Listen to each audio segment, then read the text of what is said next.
Welcome back to our channel. I am Stephanie. I'm Valentine. And we are Four Journeys. Thank you for coming back. If you're a new, not new, but you're used to us, welcome back. If you are new here, welcome. We really hope that you enjoy our content.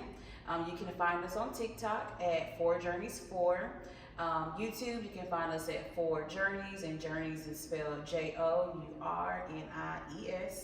And then on Instagram, you can find us at 4Journeys4. And don't forget to like, share, and comment, and subscribe. Follow us on TikTok, follow us on Instagram, follow us Just on follow YouTube. us. Just follow us. Follow us on all of our social media platforms. Yeah. Please follow us. Please. Yes, and this is episode 11. And guys, we are ending our season at 12. So we have one more episode before the season is done. And we'll take a little break and get ourselves together and look back on our content and all that good stuff. And we haven't decided yet how long we'll take off? No. We haven't decided yet how long the break would be. Right. But we are going to do a break and we're going to go over our content. So please give us some feedback, because that feedback is going to help us shape and mold our content. So we really need y'all to help us out with that. But yeah, we're going to take a little break. Take a little break. Sometimes you got to take a break from things and take a look back. Yep. And we'll come back with season 2 stronger and better. Fun, wiser. Yeah. More creative. Yes. Yeah. So look forward to it. Yes. I'm excited. Me too. I'm excited for it. And episode 12 is going to be fun. You're going to see us try some new things. Yeah. So you're going to see our first reaction to some new things. Be very afraid. Come watch and see what we're going to be trying. Yeah. Y'all are going to enjoy that content. So I can't wait. I'm gonna enjoy creating it. I'm gonna enjoy watching it and being a part of it. So I know y'all will enjoy watching it. Yes. This episode we're gonna be talking about social media and validation. We didn't have anything planned. We did not. About nothing. God didn't download nothing. He didn't download nothing.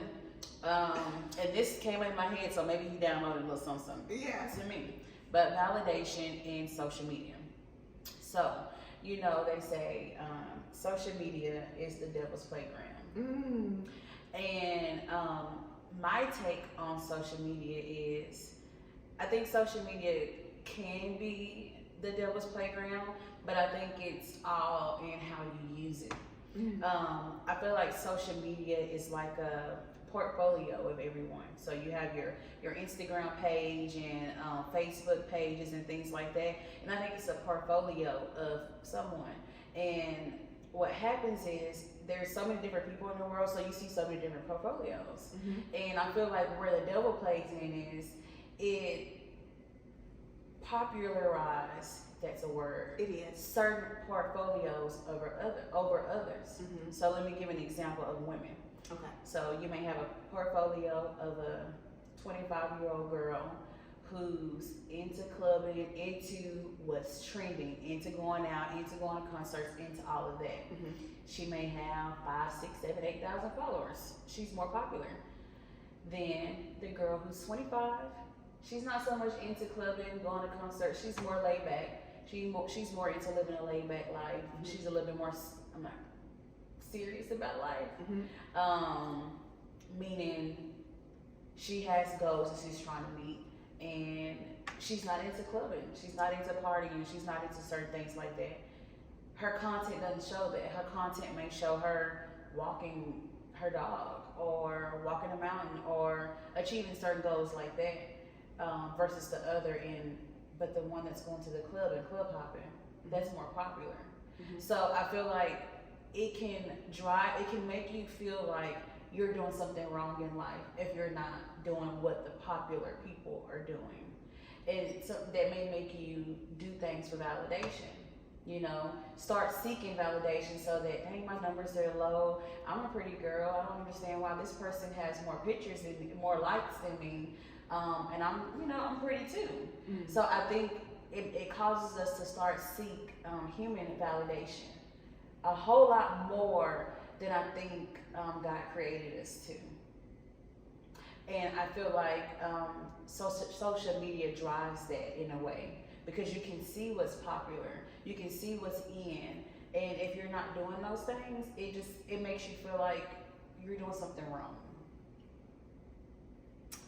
As you were talking, I was sitting here thinking, is it any different in high school? No. You remember, you know, the cheerleader, you know, the popular girl, everybody likes her, you know, I mean, I'm given in my time where there is no social media. Right. I mean, of course, social media now is on a broader scale, but when you're in high school is pretty broad. You know what I'm saying? You're looking at it at a broad scale because that's all you know. Right. But you look at the cheerleaders or the football players or, you know, the smart girls who are into the chemistry or into the science or, you know, you look at how high school is separated. And I don't care how it's separated. Everybody seeks validation in some form or fashion. You got the science girl wishing that she was, you know, the cheerleader who's got the football quarterback boyfriend and wants to be deemed the way she's looked at. She's got the perfect hair. She's got the perfect life. She's got but guess what? Yeah. There's still something lacking in her life too. Right. She's missing something. It may never be displayed. Right. Maybe she goes home and she throws up at night, you know, or she don't want to have a certain weight, so she's bulimic or you know, doing other things, cutting her arm. I was just thinking it. Cut, you know, doing a cutting. So I think we look at people, even on social media right now, we look at people for these stories that they have, and we don't know that back end. Right. We don't know what they're suffering from. We don't know what they're going through, but the picture is painted perfectly. Right. So I think social media is the devil in that aspect. Right. Because we're striving for this perfection when in actuality it does not exist. Right. At all. I don't care how pretty you are. I don't care how nice your hair is. I don't care how cute your body is. I don't care. None of that. We all face some kind of lack. Yeah. Some kind of longing. We all have insecurities. Everybody. I remember I was in a relationship. I was not really in a relationship. I was dating a guy. And the hardest part about me is being vulnerable. I hate it. I'm learning to be more vulnerable. But I think being vulnerable to me is giving somebody the notion to judge me. And I think that's a hard thing for me. But I was dating this guy once, just dating, and I remember him asking me, what is it about me that I don't like? Yeah. And I thought about it, Stephanie, and it scared the absolute shit out of me. Why would he ask me that? Do you have any insecurities? And I'm like, why you want to know all that? Yeah, first of all, I don't want to see you. I don't want to see you no more. We can't go together no more because why are you asking me all that? Yeah, but I remember him asking me that, and I'm just thinking like, yikes! I was in my 30s, and I just remember thinking, damn, my one insecurity. I mean, I have several, but the one that plays on me most is I don't have any breasts. That's on my top. Like, I see all the women with cleavage and look, my little bra out today. I got the girls out today, you know. And I see that, and I think it makes their body figure better. You know, it makes their shirts look better. So it's always been my insecurity. So when he asked me that, I'm like, oh shit. Yeah. You know. So as I'm thinking about it, wondering, am I going to really tell him the truth? Am I going to be vulnerable and let him know what this is or whatever? So I did. I was like, you know, what I perceive to be a, you know, insecurity for me is my breast. And he was like, well, what's wrong with them? And I was like, they're small. Yeah. They're don't exist, you know. And so I'm telling him about how you know, how I feel, how I see other women and they have breasts and, you know, so, and, you know, breasts are everything. You know what I'm saying? Like, it's everything, you know? Yeah. To me it is, Yeah, because I don't have it. Yeah. And I remember asking him, like, what are your insecurities? And this mofo gonna have the nerve to tell me I don't have none. First of all, you overweight. But I mean, he was an attorney. You know, he had his own home, didn't have any children, had his shit together. So I guess in his eyes, he didn't deem that he had any insecurities. He didn't have any. He felt absolutely perfect about himself. Although I thought he could have lost a little weight. He didn't deem that as an insecurity. Right. You know what I'm saying? Because he had all those other things going on for him. So he was like, so what if I'm 100 pounds overweight? I don't care anything about that. So I said all that to say, I just think that we view people for the things that we lack in ourselves. Yeah. You know what I'm saying? I look at breasts, not that I'm gay, and not that I knock anybody that is. I just think breasts are amazing. I'm a woman, and I think they're amazing, and I don't have any. Yeah. You know what I'm saying? So that is the first thing that I radar in when I see a woman like, gosh, she's got some nice breasts, because I don't have any. Yeah. So I think, you know, it's all about not only what we see in ourselves, what we lack is what we seem to horn in on with other people. You know what I'm saying? Yeah. So I do think social media, I think to me, it's how you perceive it. Yeah. You know, you've got, you know, really weak-willed people that just idolize other people and just think that they're the best thing since sliced bread. And I'm getting ready to think that they're the best thing since sliced bread. And I know I'm getting ready to get in trouble for what I'm getting ready to say. What you gonna say? Like Beyonce. Okay. Yeah. You got them, they idolize. They do. I mean, she is the world's greatest. But not in my eyes. You know what I'm saying? I look at Beyonce as being human just like everybody else. She go through trials and tribulations. Look at her. She had her mom and daddy divorced. Yeah. You know, she go through real life things. But in social media world, they look at her like she is just this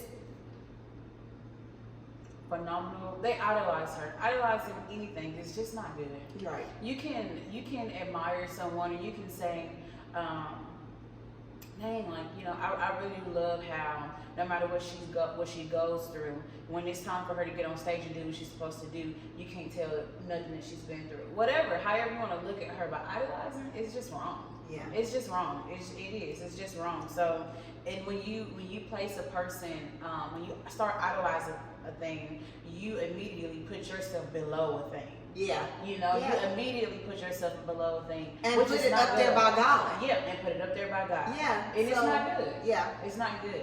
And I think we're in the social media world, we have a little bit more access to them, to the famous people, to the famous world, than we would if it wasn't, if we didn't have it. You know what I'm saying? I mean, even in school, there were certain things that certain artists, like Michael Jackson, but we didn't have social media. You know what I'm saying? So we didn't really get to see him and his life like we see the famous people now.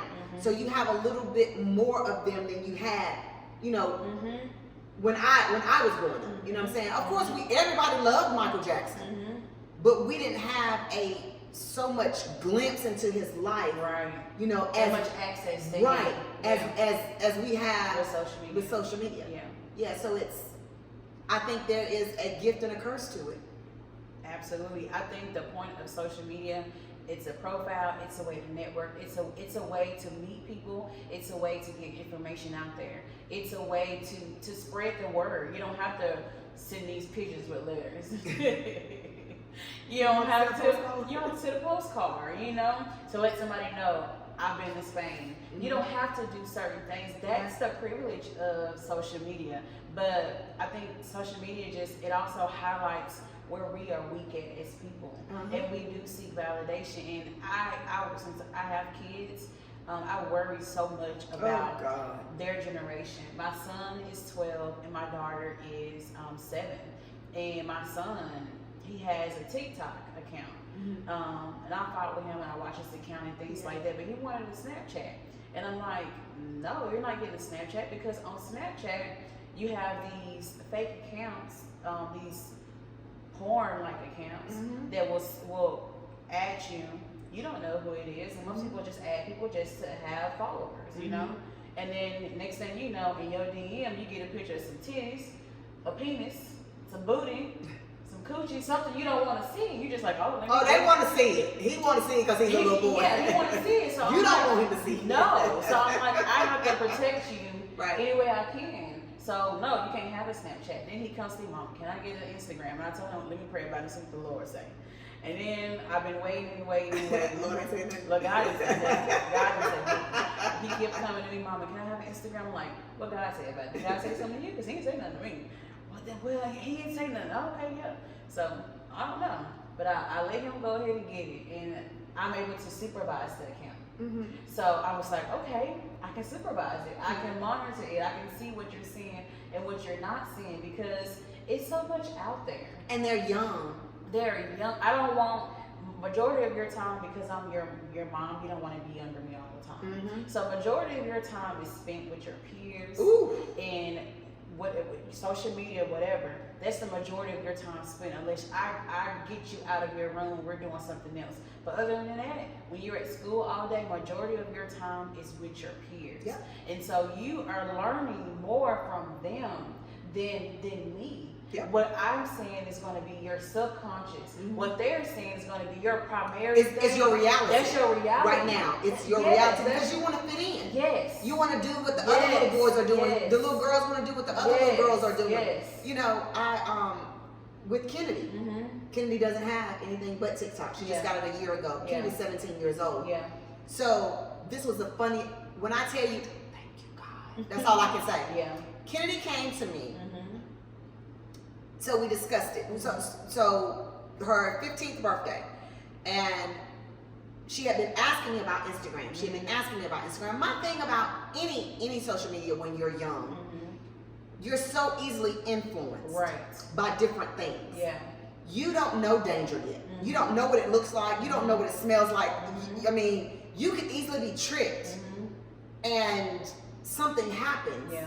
Because you're not aware that there really are bad things happening in the world, because as parents, what we try to do is shelter them. Yeah. So she comes to me, this is like 6 months before her 15th birthday, and she says, I've really been thinking about Instagram. I was like, okay. What do you think? I said, well, I honestly don't think anything about it, Kennedy. I always try to give her my input about what I think about it. You know, I don't think it's a good idea, but let's you got 6 months, let's just think it over. So 2 days before her 15th birthday, she comes to me and she says, I've been thinking. I said, okay. She said, I don't want Instagram. I said, you don't? Yeah. She said, no. She said, I don't think I'm ready. Yeah. Yeah. So I took that as a level of maturity. You know what I'm saying? So I said, well, okay, I can live with that. Let's revisit this 16th birthday. You know what I'm saying? So she still doesn't have Instagram. She got TikTok at 16, so she's had it for a year. I just think that as a parent, we try to influence. We try to pour into them. We try to guide them. We try to teach them. Kennedy Dad says all the time, allow it to be a teachable moment. Allow life to be a teachable moment. And that's what I try to do with Kennedy. Because, as I tell you all the time, she has to learn. But I want her to learn in a way that's suitable for her. That she can grow in. The most important thing for me with Kennedy was grounding her.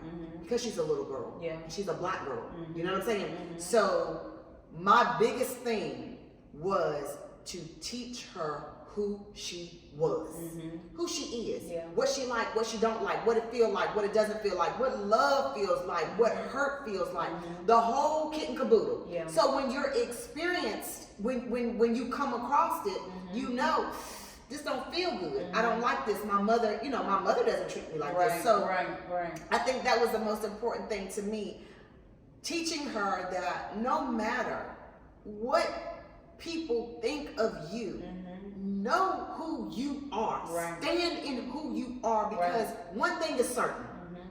If I don't acknowledge what you say about me, if I don't feel the way you feel about me, it ain't valid. It ain't valid.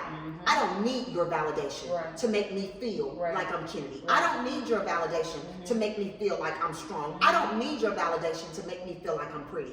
I am who I am. And I am who I am because this is what my mother has taught me.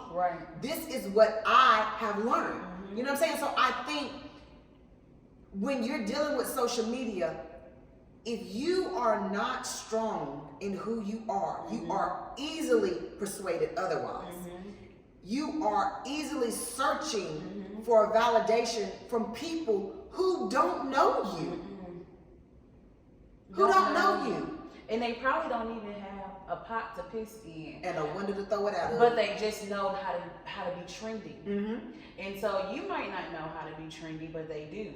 And so they can place their judgment on you and make you feel like crap because you don't understand the point of doing certain trends or being trendy in a way.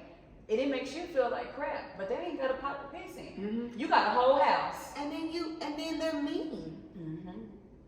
People are mean. Cruel. Kids especially.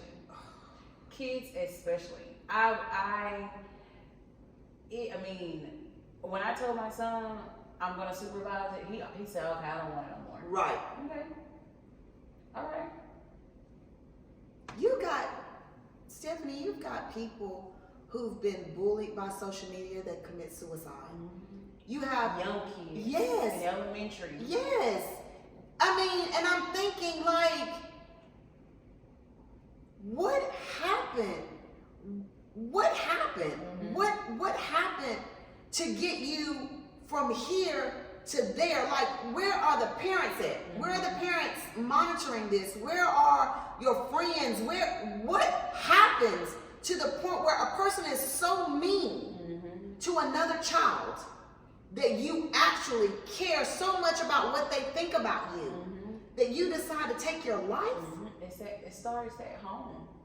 Most of that starts at home. Like, either the kids that are bullies, they may have everything that they need, and their parents may be giving them everything they need. They're the coolest kid in 6th grade or 5th grade because they got this and they got that, the nicest shoes, the nicest clothes. But that's all the parents offer them. They don't offer their time. They're gone all the time. You know, the difference, I noticed the difference with my son versus my daughter.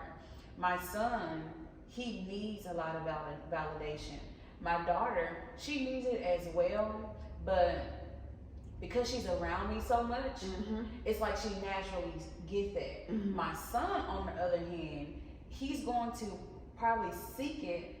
That's why I'm very intentional about giving it to him, because if I don't give it to him, boys are more likely to get it elsewhere, girls too. But it's something about a boy needing that validation of being cool. It's something about the males. Like, women, we need that too, but you know, as a young girl, if you're that science girl and then you have this cheerleader girl that you're looking at, you know how to cope. You know how to be okay with that because you're surrounded by other girls that are science. But with the guys, with boys, it's like you almost, and I'm gonna say in the black community, you have to be a little thug to be cool. You know, I can see have to. If you're in a certain neighborhood, you can't be that smart, nerdy boy and be cool. Right. You have to be a little hood, a little thug. And sad, it's the parents that encourages that. You know, it's the parents that, where else is it encouraged?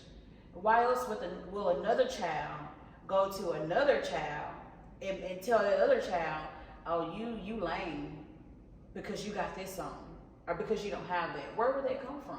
Right. Their parents. We teach our kids, and I think more parents need to take responsibility and accountability for how they're showing up in their kids' life to how much you allow your kids to see access to.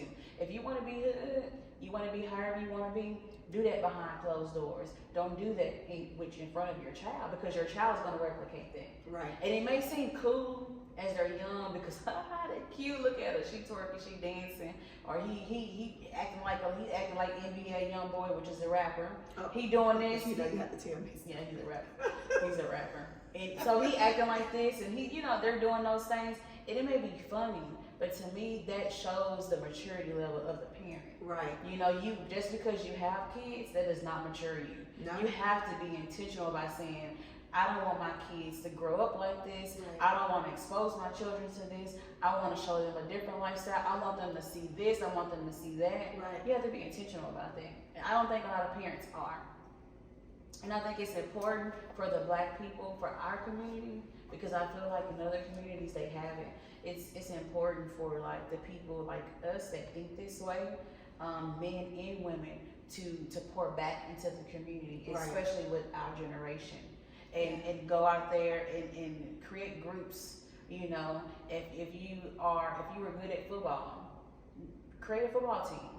Or help with the the community's football team. Yes, help with the community football team, or the school after school programs. And I know it's scary for parents because you don't want to just trust your child with anybody, but then you need to get involved. Yeah. You need to get involved and scope out the person that your child is going to be spending time with other than you, besides, oh, well, I want to get off work until 5. You get out of school till 4. Oh, they got this after school program. You gonna go to that? Who's in there?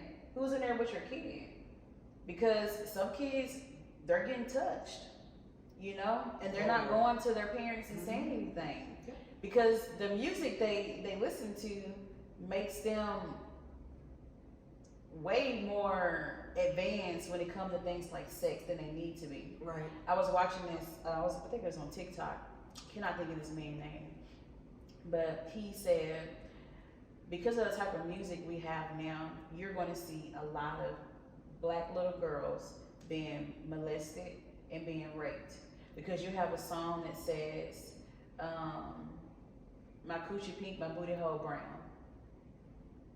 You have little kids, you have little kids singing that song. My son had a dance, and I picked him up from his dance. I don't think they played that song they did not play that song in the school. But as I was walking out, 4 white boys were singing this song. He's in 7th grade. So if 4 young white boys singing this song, imagine how many Black girls, coochie pink, my booty hole brown.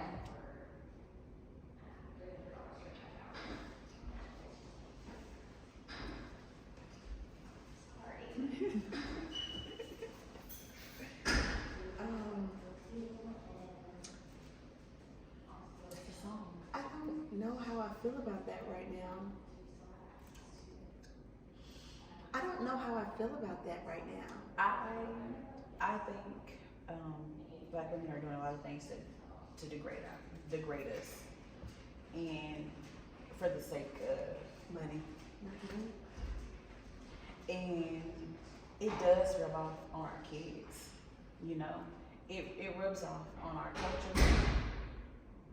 To me, I feel like as a Black woman and being a part of the Black culture, I have a certain responsibility to anybody else that's Black. Any kid that's Black. I just want to hug you. I do. And it's gonna make it, honestly, it makes me sad, and it makes me want to cry right now, because I feel like we don't, as a people, we don't have that sense of responsibility for each other. And that makes me so sad. I think that's why we're the weaker of the race. Yes, it makes me so sad, because I feel like if I'm walking to a school and I see kids fighting, I don't even want to get out of my car. I'm going to say, hey, we're not going to do that. Right. Y'all not going to do that. But so many other. That's not my business. Yeah. It is your business.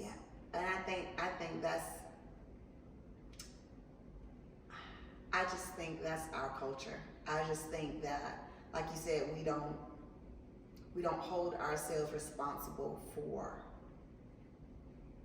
our other black women, our other our black men, our black children.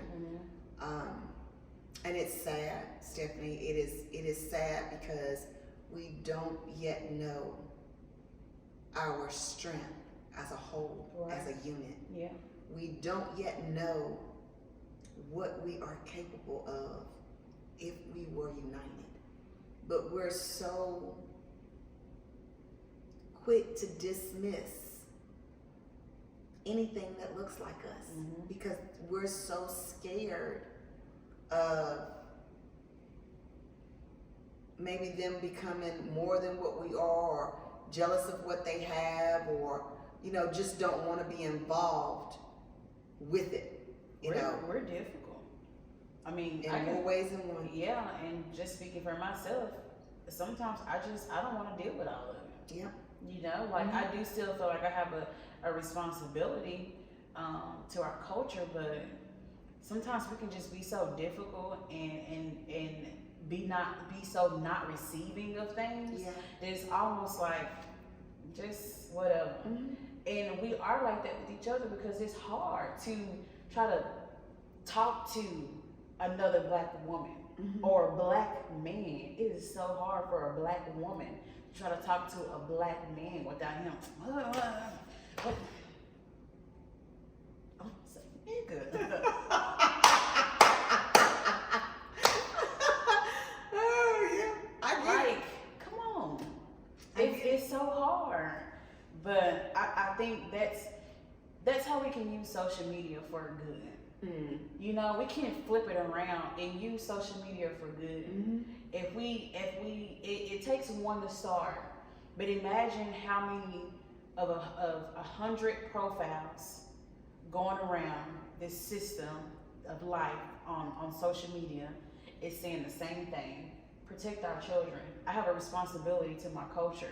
I have a responsibility for my sister next to me, for her kids. I have a responsibility.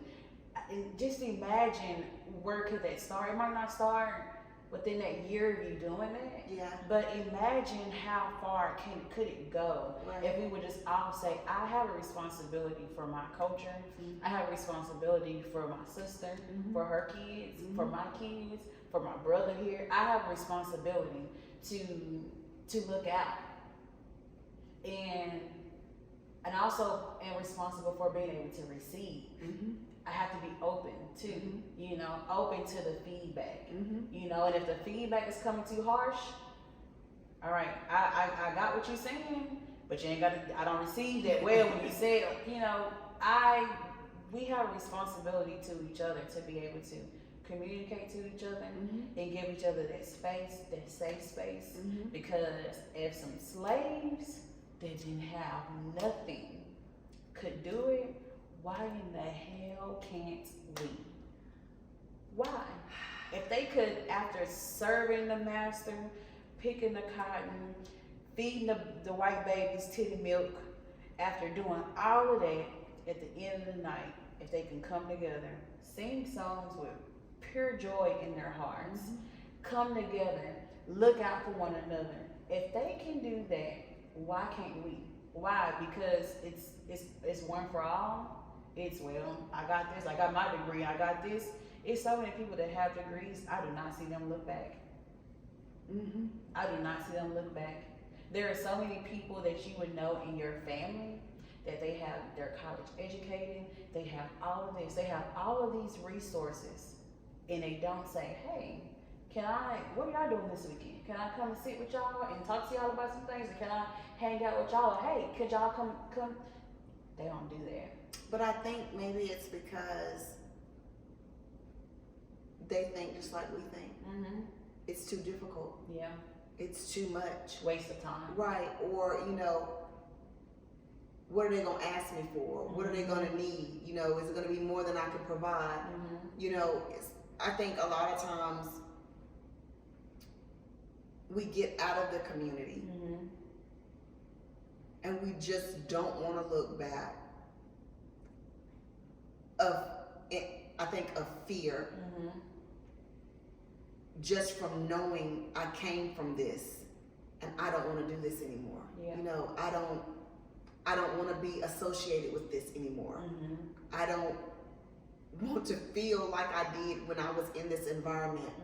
So they take it and they're like, if I can figure it out, you can. Yeah. Yeah. I think, I just think we're difficult. I think the exact same way you do. I mean, even, you know, me trying to support Black restaurants, it's hard. It ain't never on time. It ain't never the way it's supposed to be. It's so expensive. You know, I could name 100 different things that could, but I keep trying. I try not to say, well, all the Black restaurants are the same. All the Black restaurant owners are the same. I try to give everything the benefit of the doubt. You know, I try. But I can tell you this, it's repetition that I see it over and over and over and over again. Yeah. And then they lash out and say, well, Black people don't support Black restaurants or don't support Black businesses. We don't, because you so damn messy. You know what I'm saying? Who wants to go through that? I don't want to go into a restaurant. It don't matter what restaurant it is. But I don't want to see me behind a counter and I'm popping my lips. What can I do for you today? What do you want? What, you know? No. And then we wait for hours at a time for you to make a damn cheeseburger. I don't eat cheeseburgers. I'm just giving an example. But I want it to be, if I'm spending my money, I want it to be easy. I don't want it to be hard. It's my money. I want to go in somewhere, sit down, have a nice relaxing lunch, and I don't want to have to deal with, first of all, the attitude. I don't want to have to deal with the service, and I don't want to deal with my food coming out 2 hours later. I don't want to deal with the mess. And I think as Black people, once we get out of it, we don't want to go back to it because it's so damn chaotic. You know what I'm saying? It's too much to deal with. It's too much. So we tend to, not saying that it's right. I'm only saying what I feel, what I think. We don't want to deal with it anymore, so we try to rise above it. Not that we're better. It's just we don't want to deal with the mess. We don't want to deal with the attitude. We don't want to deal with the chaos. We don't want to deal with it. Period.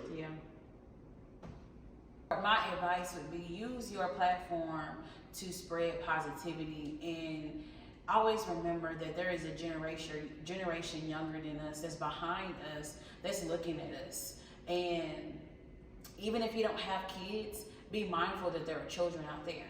There's another sister out there. There's another brother out there. So the information that you decide to put on your social media platform, keep it positive. Try to make it be something inspirational, something that's going to motivate, because we do have a responsibility as Black people to each other. We do. I like it. I don't have any advice today. That's my advice for today. I don't have any today. Like, subscribe, comment, share, come back. You know, tell us what you feel, tell us what you think. Support. We're two Black women, giving you our vulnerabilities, showing you our life, keeping it positive, but more importantly, we're given an outline of what our lives look like.